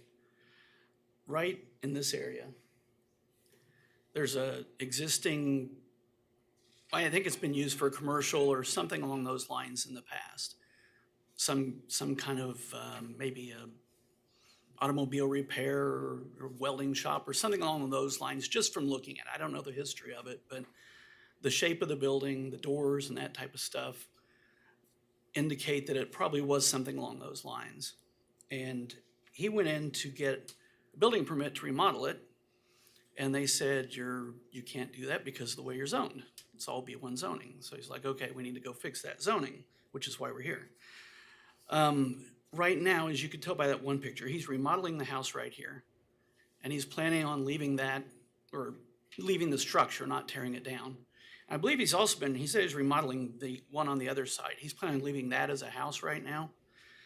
This one on the east side, he's thinking he'll either leave it as a house and rent it out, or he may do some kind of, if somebody wants to put an office in there or something along those lines, something like you might see in Clifton Square type of thing, a small shop or something along those lines. Nothing high intensity commercial. It's a house, so there's only so much you can do with it. The duplex right here, it's not in great shape, and he's debating whether to tear it down or not. He's kind of leaning towards tearing it down, which would provide parking for this commercial area back here, the existing building. We tried to figure out how old that building was. It's been there, we went back through aerial photographs. Our photographs went back to 1996, and it was there then. So it's been there for a number of years. Looking at it, it's probably been there, 50, 60 years. It's an old one. The staff has the comments about the feel of the neighborhood. Well, you've got Central Business District on the north side, which is commercial. You've got the food bank over here on the east side, which is far from residential. It's more of an industrial type use. So this is more a continuation of what is on the north of what we're proposing to do. Plus, he's going to own what will be a fairly decent buffer on the south side of this PUD with these two properties. He's talked to a number of the neighbors out there, and I guess he got, I see there's 3 letters. I've only seen one of them, just the one in the packet. They even mentioned problems about activity, maybe potentially gang activity, selling drugs, that kind of stuff. Probably, I'm guessing, back in this area where it's kind of secluded with the alleys together and trees and all that kind of stuff. So if he were to develop this, tear down this duplex, you'd have a much better view of what's going on back there, and it'd probably help as far as any kind of crime problems. Plus, if it's developed, that would also help, just improve the area, will help any kind of crime problems that might be there. The staff report mentions the community investment plan. I guess kind of what I was getting out of the staff report was they're referring to the single family, lower density properties to the south, which right now, yeah, a lot of them are. You have like a apartment complex over there, but they're also zone B1. So somebody could come in and put in high density apartments, pull a building permit tomorrow to do that if they wanted to in this whole area. So it's an area that is potentially transitioning any time into a higher density usage. And then the places for people plan, which they said there was also not necessarily abiding by. What I was looking in that, I was, we have commercial to the north. And one of the things it talks about is walking paths, that kind of stuff. You've got Douglas right here. You've got buses that run down Douglas. You've got sidewalks that come back to this property. It's not like they're going at the south end of the block. They're at the very north end of the block, right where the commercial is. So really, the way I see it, it kind of falls in with the walking paths and the access for people on bikes and by foot. I would be glad to answer any questions or try to if you have any. Is there any questions from the commission? Yes, Mr. Aldridge. Yep, Mr. Miller, in the event that the commission should approve, do you support the recommendations that the staff has commented on? The ones you're referring to on page 4, item 1, 2, and 3. Yes, that's pretty standard, yeah. Okay, thank you. Any other questions? Yes, Mr. Is that an alley between these two properties? Yeah, there's an alley that runs east-west right here, and then you have an alley that runs north-south through there. So it makes a T that butts up to the commercial to the north. Can the house that's not in the PUD get access to the back of their house then? Yeah, the alleys aren't going away. They can get, well, they have a fence up all around it, but If they we're not changing the access to this property. That's the one you're referring to, right? But if we grant this, don't they have the right to close that alley off under the? No, you'd have to go through a vacation case and everything to do that. Any other questions of the agent? If not, we will call on anyone from the public that might want to comment on this case. Please state your name and address, and you will have 3 minutes. My name is Rita Ruiz, and I live, my address is 132 South Minneapolis, and I live directly, I'm the very first house directly south of the food bank. So I'm right across the street and down from where these properties are here being heard about today. One thing I want to say is about the parking lot. He's saying putting up a parking lot. I mean, I really don't want to see this go up at all to begin with, but I will say if it's going to pass, they need to fence off that parking lot, because it doesn't matter what he's saying about, it might make it less crime in the area. I guarantee it won't. I've lived there for 18 years, and when the food bank was trying to go up, originally before they expanded, they did not have that parking lot fenced off. People would go there at 4th of July, pop fireworks, leave a mess, put fireworks in the commodes the outdoor commodes that they had. They would explode on the people's house that lived there. I mean, traffic would come at night, late at night, park there, doing God only knows what in the middle of the night. So if they're going to do that, they need to block off that parking lot at night when the business or whatever they're proposing to go in there will not be open, or I guarantee you there will be people hanging out in there. We have transient problems now as it is, because as Old Town has grown, you've pushed those people into our area. We're in the middle of a homeless crisis. We're in the middle of being able to find homes that are affordable, low-income homes that are affordable, and now here he is taking 2 more homes that are low income that somebody could buy that doesn't have good income and live in that area. That area has a lot of walking traffic. People to the block south of us, they walk their dogs, they walk to the restaurants, they walk to the bars, they walk to the coffee shop. The school, East High, is right there. You'll have another place during the day if that place doesn't get filled with people or parking lot. Those kids hang out. It's just a block away from the school. They come down there, the ones that don't go to school during the day, and just hang out. And now you're going to give them more access for a place to hang out and not be seen, because they can go in that parking lot, they can go in the alley and hide. So if you're going to do this and you're going to pass it, you definitely do need to cap off those alleys, because you want to prevent people from hanging out there. We have a big transient problem there. I'm not kidding. I call the police all the time. So I just want to read some of the other stuff that I had kind of made note of. Hyde is a good neighborhood. It's a very friendly family neighborhood. When they have the Douglas, I forgot what it's called, where they ever walk the streets, it's right there. And if you start putting businesses there, and people come from the south and walk through there to go to the Walk Douglas with their family to do family activities, and you're making it more business-like. I think that's going to bring in more traffic. We already have a problem at night with the food bank bringing semis through there. They do come through there and hang out through there. Your time is up. Can you wrap this up at this point? Yeah, I'm just going to say that I've lived there for 18 years, and when I moved there, it was a totally family resident, and little by little, I've seen people come in, take the houses, tear them down, expand businesses, make it industrial, and my value of my house is going like this, and I bought that house because I wanted to have raise my family there. Thank you for your comments. Is there anyone else from the public that would like to speak? Joe, did you have a question or comment? The lady, was your name Janice Rich? No. Yes. No, I'm Rita.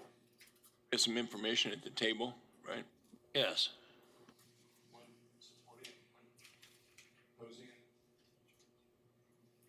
If there's no one else from the public at this point, we'll call the agent or applicant back, and you'll have 2 minutes rebuttal.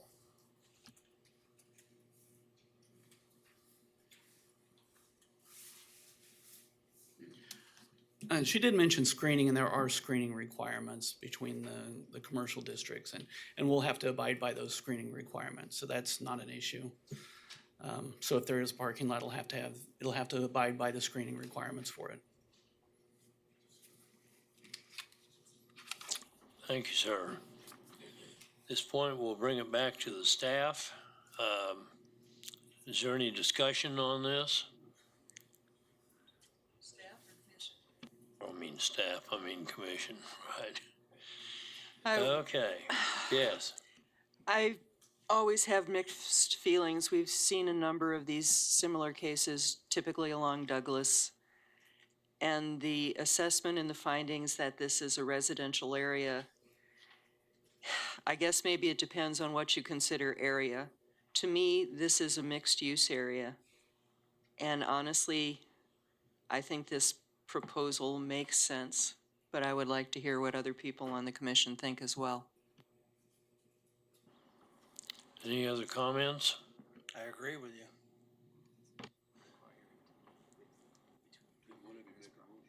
All right, Okay. I will move that the application be approved with the finding that this is a mixed use as opposed to a strictly residential area. Scott?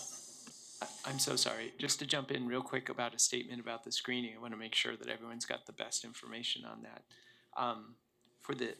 Kirk, I was wondering if you could come up and speak to the area in the PUD about that screening, because from what I can see in there, it says item number 11 on the PUD, that if a property is used for single-family or duplex purposes, that portion of the property will not have a landscaping requirement. Otherwise, landscaping and screening shall be in accordance with section 4B of the Unified Zoning Code.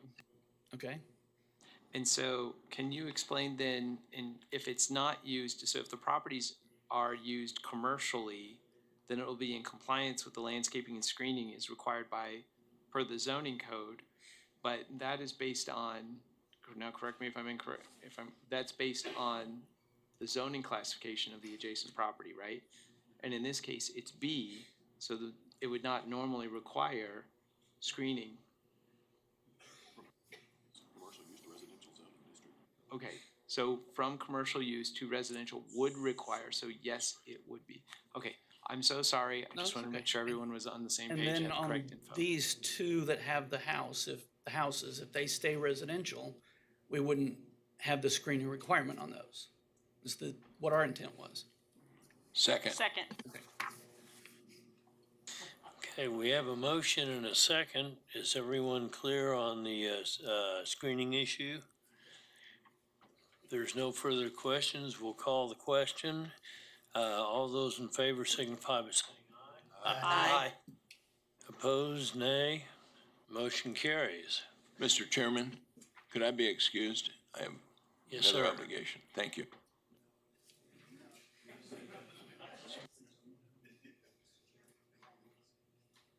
Okay, so moving on, the next case is 4.6. We have staff presentation on that case.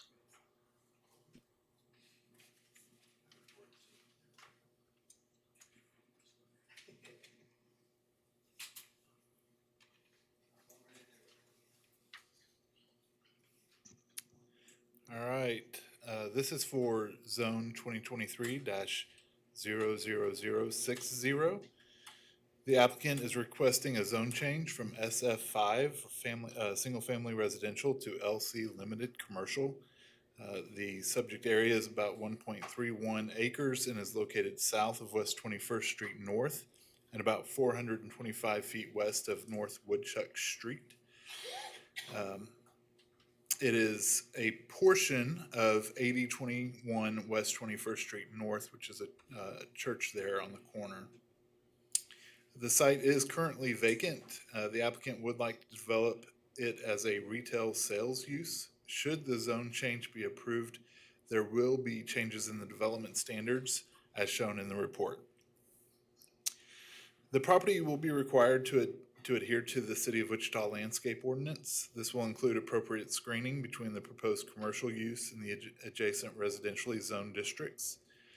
Any parking lots shall also be screened from view from adjacent residential districts and street right-of-ways. Immediately north of the subject site, across West 21st Street North, is property zoned SF Single Family Residential District that is developed with a church or a place of worship. The portion of the subject property to the east is zoned S5 Single Family Residential District and is developed with a church or place of worship and is owned by the applicant.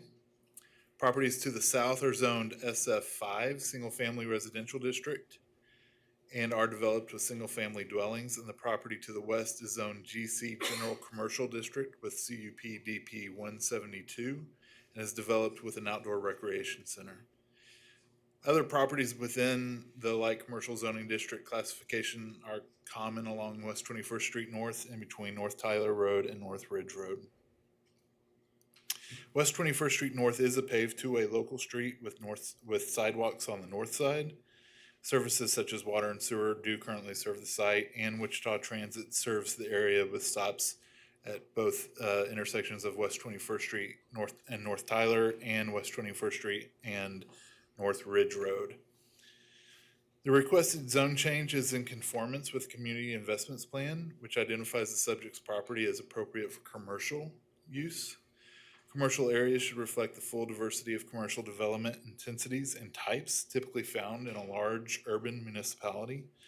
Convenience, retail, restaurants, small offices, potentially mixed with residential uses are all appropriate. Based upon the information available, staff does recommend approval, subject to the conditions listed in the staff report, which is based on the golden rules. And staff has received no public comments on this application. You can see here that on the zoning map, All-Star Sports is located to the west with the church located to the east, another church located to the north, and then single family below to the south. If you can go to the pictures.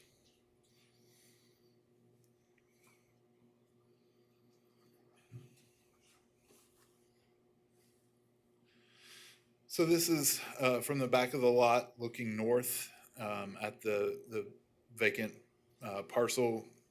Just to the right is the applicant church, and across West 21st Street is the other church. Next picture. This is looking west towards the All-Star Sports location from the parking lot of the church. Next picture. This is looking south from West 21st Street right of way into the vacant land that's being proposed. Next picture. And then this is taken on a very foggy day, looking east down West 21st Street from the proposed property. And that's all I have. I can stand for any questions. Questions from the commission? I just want to say it's a good-looking church. Several good-looking churches there. Okay, then, is there anyone from the public that would like to speak on this case? If so, please approach the podium, give us your name. Agent, I'm sorry, yeah, getting ahead of myself. Okay, agent or applicant, you have 10 minutes. Jay Cook, Baughman Company, agent for the applicant, 315 Ellis Street here in town. I think Brad did a great job with that explanation. This is a larger we're going to rezone a smaller portion of a large portion owned by the Good Shepherd Episcopal Church for some commercial use. I don't really have much more to add to what Brad said, so if you have any questions, I'd be happy to answer them. Any questions of the agent? If not, now, is there anyone from the public that would like to speak on this case?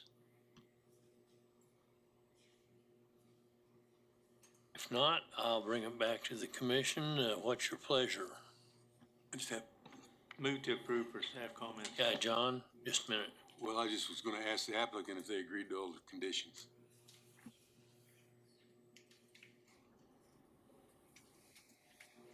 Sorry, what was the question? Do you agree with all the conditions? Oh, yeah, In the sorry. staff report? We do. Second. So, McKay, who made the motion?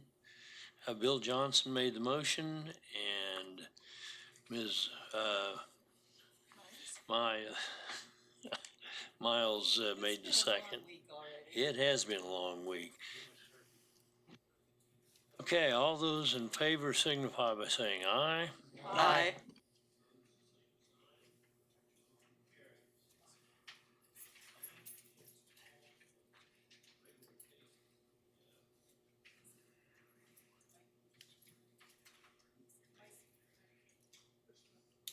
Yeah. Okay, so, okay, Bill Johnson is leaving us. The next item on the agenda is a staff presentation on the Unified Zoning Code to be determined to define the term entertainment establishment, and I believe we have Mary with us for that, correct?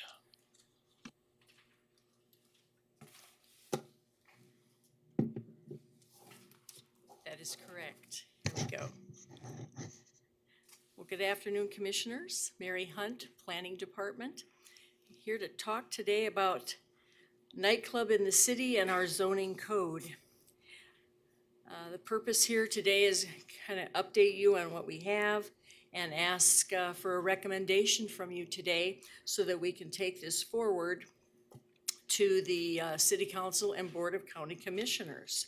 And your staff report had the proposed language in it, and then we handed out what we call a delineated copy, the one with all the markouts and additions and things like that that would put at your place setting. So anyway, let's see here. Next slide, please. So we want to consider these proposed changes to our code concerning nightclub in the city, but it affects other things. Next slide. And, okay, initiate an amendment. We're asking, this is our ask, initiate an amendment to the code and approve these proposed code updates. Next slide. And next. So why are we doing this? Well, the background here is that various people, whether they be just residents calling into the department, some of them get a letter in the mail for a conditional use for a nightclub in the city, and they're always, not always, but oftentimes surprised by, why are you calling that a nightclub? Okay, so they get a little confused, they get a little, a little anxious perhaps. Same thing happens to businesses. They come in, they want this, and they're like, you're calling my business a nightclub? And so, and then of course what happens, they call here, they call across the street to our elected officials and such. So they asked us, please take a look at this and see if we can't do better. Next slide, please. So the definition, nightclub in the city, what triggers nightclub in the city, and it does not matter what size the business is, whether it's 40 seats or 400 seats. If you have this entertainment and alcohol mix, we have defined it up until now, nightclub in the city. Next slide. So we have entertainment, we have recreation and entertainment. This is just to kind of get it clear in your mind what we have. On entertainment, we have dancing, live music, concerts, maybe a comedian, that sort of thing. And generally what's happening is somebody is just there and they're sitting back and they're being entertained, okay? Whereas recreation and entertainment generally includes people who are participating in something. They're bowling, they're playing racquetball, they might be outside, at a batting cage, things like that. Just to give you a clarification between those two. Next. Okay, so some recent examples that have happened where we had a lot of volume of calls included the bowling alley at Town East because they had a karaoke room. maybe a restaurant, even a small restaurant, if they have even one entertainer or a small band, that's what's triggering it. And we've, have nonprofit organizations that do fundraising events, and they have to go through this. The example that we have specifically is the Dunbar Theater, and they had to go through this whole process because suddenly they become a nightclub, even if it's just for one event. Next slide. Next slide. Okay, so we've got some proposed changes going here.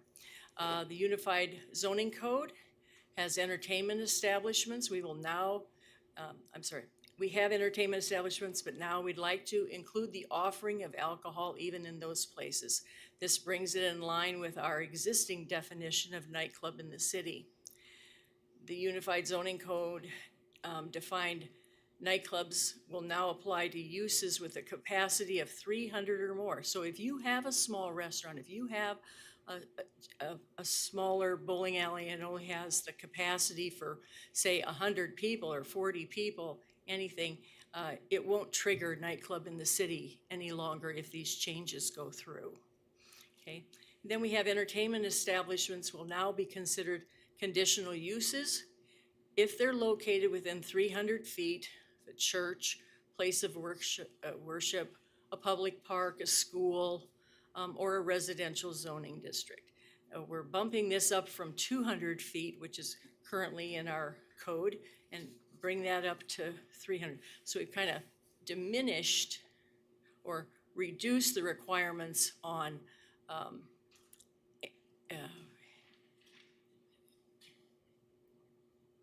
nightclubs, but then bumping it up for the entertainment establishments. So next slide. Okay, which is just what I said. Okay, next slide.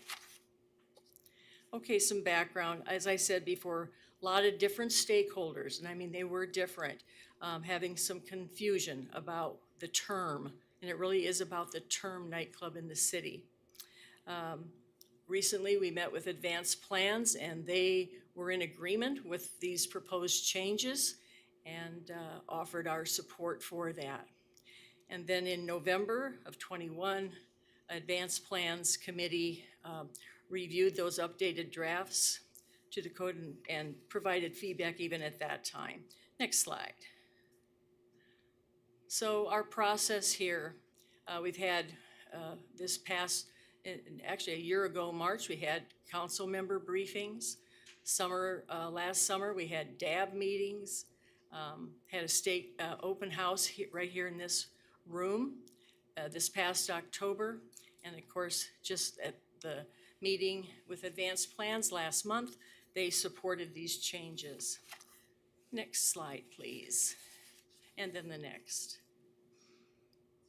Okay, so the next steps are to place it on this agenda today, which we've done, and ask for your support and for your recommendation on if we should go forward. We can schedule with the City Council and the BOCC. If that happens, the council would hear this on December 12th. County Commissioners would hear it on December 20th. So I will, and next slide, please, and I will stand for questions. So does this cover both city and county then, right? This covers the city. Okay. You said it was going to go to the county commission, It right? will, and that's because we have a unified zoning code. Even though we change a regulation that only impacts the city, both parties have to approve of it. You can't have one saying yes and then one being silent or saying no. Thank you. Okay. Mr. Aldridge. Got a question. How would this affect, if any, if you had a private event site that's not open to the general public, that might have some people over there and they serve alcohol or food, and again, it's a private. And we call that an event center. Okay, so this change, how would that affect that? It'll affect it if they plan on having more than 300 people, then it would become nightclub for that event or JR, do you want to clarify that? Yeah, maybe, possibly. Yeah. Mr. Aldridge, I think I know what you're asking, but let me pick your brain and be sure. So let's say I have a nice shop at my place, and I want to have some friends over. We're going to work on cars. We're going to have some food, maybe have some drinks, maybe smoke a very nice cigar, maybe not. You're asking how this might affect that. Is that true, or am I wrong? Yes, that's correct. Okay. Thank you. I thought that's what you were asking. My answer is it wouldn't affect that. You're having a private gathering at your home. Totally, this is not that. This would be for event centers, entertainment establishments, and of course, what everybody knows to be a traditional nightclub. Good. Private event with No, less than, with less than you're 300 good. people. You're good. Party at Bob's house. Ms. Foster. All right, we talked about this morning in advance plans, and I would like to say just thank you. I think it will make all our lives easier to have this clarified so we don't have frantic members of the public here worried that they're going to have a bunch of drunk, I don't know, something in their backyard every time there's a nightclub in the city, an event, and it's, somebody who just wants to have wine with their wedding reception.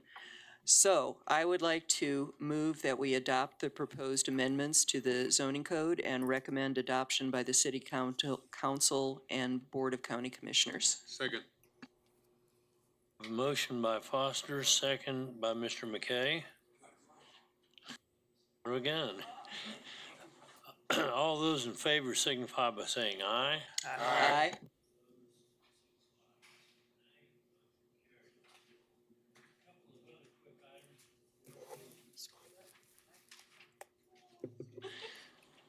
I get accused of holding my finger on it too long, and then when I take it off. Okay. We'd like to just have a head count of those here that are planning on attending, or maybe the question should be not attending the MAPC meeting on January 28th. Is anybody not going to? Yeah, that's what I said. Yeah, you're not going to be there. Everybody else is going to be able to be there. On December 28th, we have a December meeting 28th. scheduled. 3 days after I Christmas. did say January 28th, and I was wrong.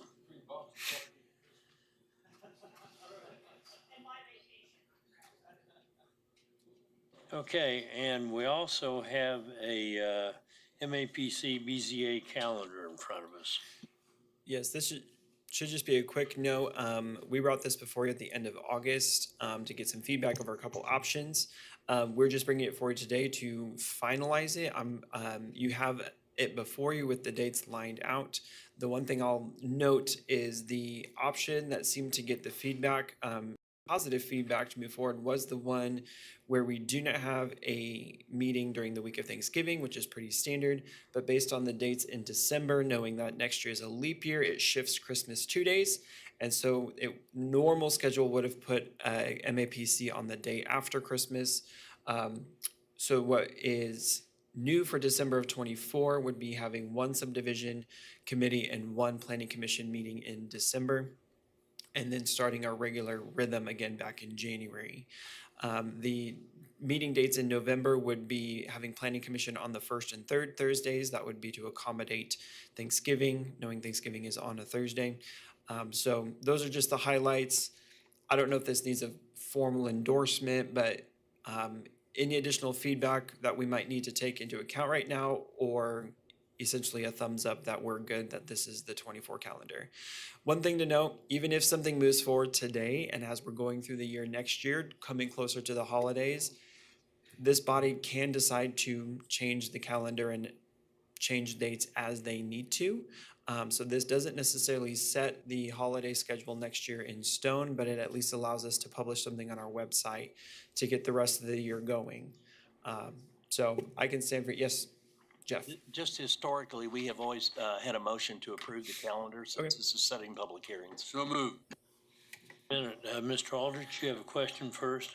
Actually, I want to second that, but I also want to thank staff for February the 15th. That's my 50th anniversary, so thanks for not having them scheduled meeting. I knew we needed to miss that one for some reason. Okay, we have a motion by Mr. McKay and a second by Mr. Aldrich. All those in favor signify by saying aye. Aye.